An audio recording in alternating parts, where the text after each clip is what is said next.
छापल्याप्रमाणे अध्यक्ष महोदय, मुंबई महानगरपालिकेच्या मालमत्ता विभागाच्या इमारतींवर जागेवरती भूखंडावरती ज्या जुन्या इमारती आहेत त्याच्या पुनर्विकासाच्या बाबत अत्यंत महत्त्वाचे असे लक्षवेधी आहे ते आपण लावल्याबद्दल मी धन्यवाद देतो.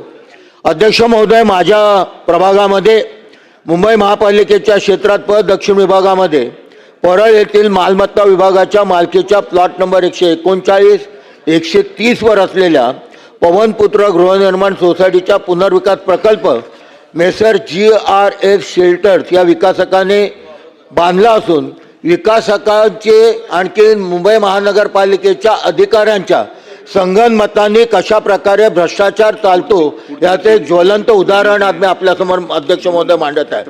अध्यक्ष महोदय, या इमारतीचा मूळ आराखडे हे 2010 मध्ये सादर केले गेले. या आराखड्यांना मंजुरी 2010 मध्ये मिळाली. अध्यक्ष महोदय, या इमारतीला भोगवटा प्रमाणपत्र 2016 मध्ये मिळालं आणि 2018 मध्ये मिळालं. आणि अध्यक्ष महोदय, 2010 ते 2018 या वेळेमध्ये इमारत बांधून पूर्ण झाली, परंतु 2019 मध्ये मंत्री महोदय या इमारतीचे सुधारित आराखडे मुंबई महानगरपालिकेच्या मालमत्ता विभागाला सादर केले गेले. अध्यक्ष महोदय, भ्रष्टाचाराला सुरुवात झालेली आहे.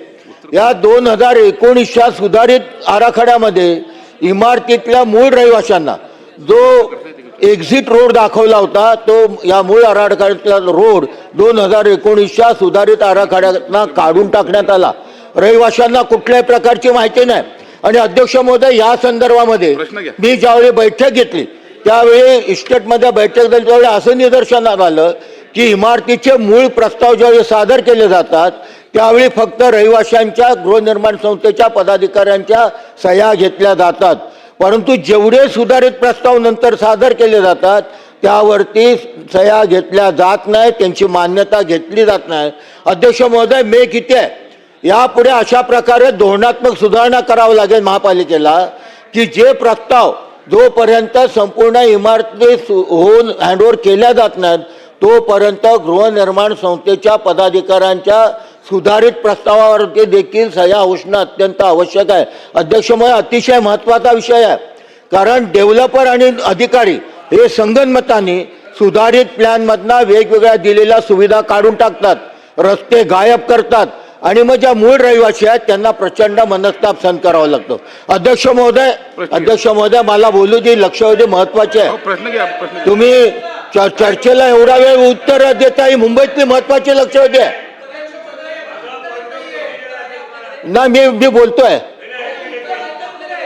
नाही, उत्तर नाही दिलेलं आहे.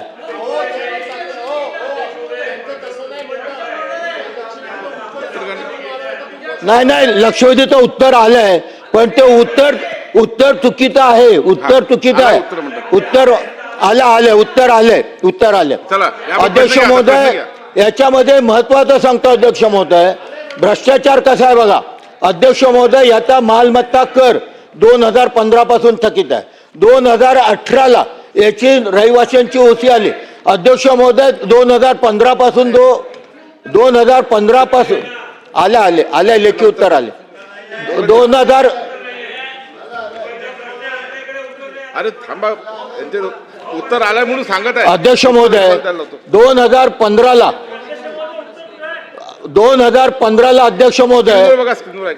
अध्यक्ष महोदय 2015 मध्ये मालमत्ता कर थकीत होता.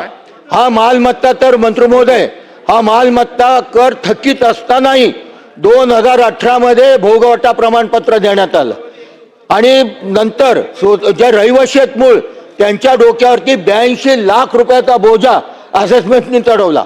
याकरता अधिकाऱ्यांनी काय केलं, मालमत्ता एकच त्याचे 2 सॅक नंबर केले आणि त्याच्या सेलचा सॅक नंबर वेगळा केला, रहिवाशांच्या मूळ सोसायटीचा सॅक नंबर वेगळा केला आणि ओसी देताना थकीत मालमत्ता कर डेव्हलपरकडनं वसूल न करता तो रहिवाशांच्या डोक्यावरती बोजा मारला. मला असेसमेंटने उत्तर दिलेलं आहे, अत्यंत चुकीचं उत्तर दिलेलं आहे.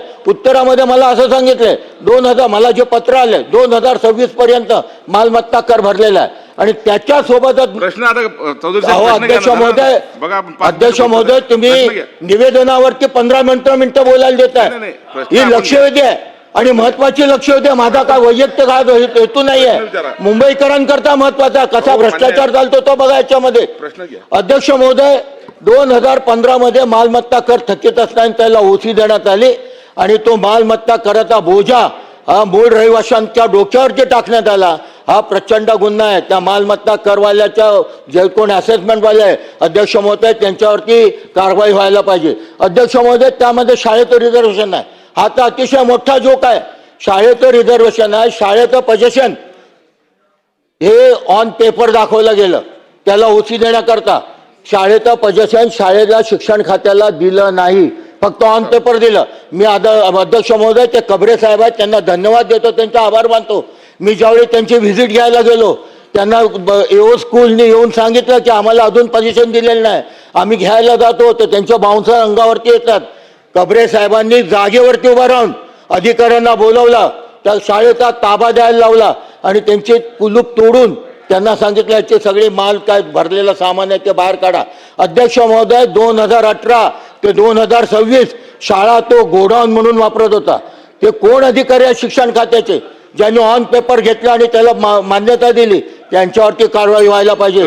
अध्यक्ष महोदय, शेवटचा विषय शेवटचा आहे.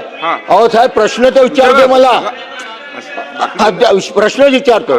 अध्यक्ष महोदय, त्यांनी जे निवासी पट्टा आहे त्या शाळेमध्ये त्या निवासी पट्ट्यामध्ये हॉटेल तयार केले, हॉटेल चालू केले, त्याच्यावरती कारवाई केली गेलेली नाही. अध्यक्ष महोदय, रहिवाशांना भोगवटा प्रमाणपत्र दिलेलं नाही, रहिवाशांना त्यांनी पजेशन लेटर दिलेलं नाही, रहिवाशांना ॲग्रीमेंट दिलेलं नाही. हा प्रचंड भ्रष्टाचार आहे. म्हणून माझ्या याच्यावरती स्पेसिफिक प्रश्न आहे मंत्री महोदयांना. मंत्री महोदय, माझा प्रश्न क्रमांक 1 आहे, यापुढे महापालिकेच्या मालमत्तांना पुनर्विकासामध्ये मंजुरी आराखड्यामध्ये फेरबदल करण्यासाठी मूळ रहिवाशांची मान्यता घ्यावी, यासाठी महापालिकेच्या धोरणांमध्ये सुधारणा करणार का? प्रश्न क्रमांक 2 आहे, मालमत्ता थकीत असतानाही 2 वेगवेगळे मालमत्ता क्रमांक निर्माण करून देणाऱ्या व विकासकाला मदत करणाऱ्या तसेच लोकप्रतिनिधी म्हणून मला खोटी माहिती देणाऱ्या करनिर्धारक दक्षिण यांच्यावर निलंबनाची कारवाई करणार का?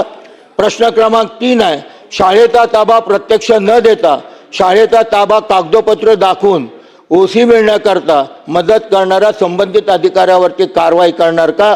प्रश्न क्रमांक 4 आहे, विकासकाने निवासी इमारतीचा वापर हॉटेल व्यवसायासाठी विना परवाना सुरू केला, त्यावर कारवाई करणार का?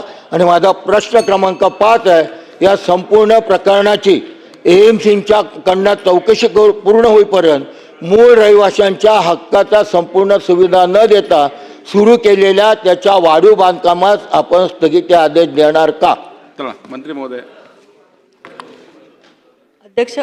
अध्यक्ष महोदय, सदस्य अजयजी चौधरींनी जी वस्तुस्थिती आत्ता इथे सांगितली, अध्यक्ष महोदय, बऱ्याचशा गोष्टी ह्याच्यामधल्या तपासून बघता अध्यक्ष महोदय की त्यांनी तिथे हॉटेल सुरू केलं हे खरं आहे, सुधारित प्रस्ताव दाखल केला, मालमत्ता कर थकीत आहे हेही खरं आहे. अध्यक्ष महोदय, आपण आत्ता अध्यक्ष महोदय महानगरपालिकेला एकतर जे त्याच्या बिल्डिंगचं काम चाललेलं आहे ते स्थगित करण्याचे निर्देश देण्यात येतील, त्याच्यावर स्टे देण्यात येईल. जे हॉटेल सुरू आत्ता आहे त्या जागेमध्ये हॉटेलची परमिशन नाही आहे अध्यक्ष महोदय, आपण त्यांना नोटीस पण दिलेली होती.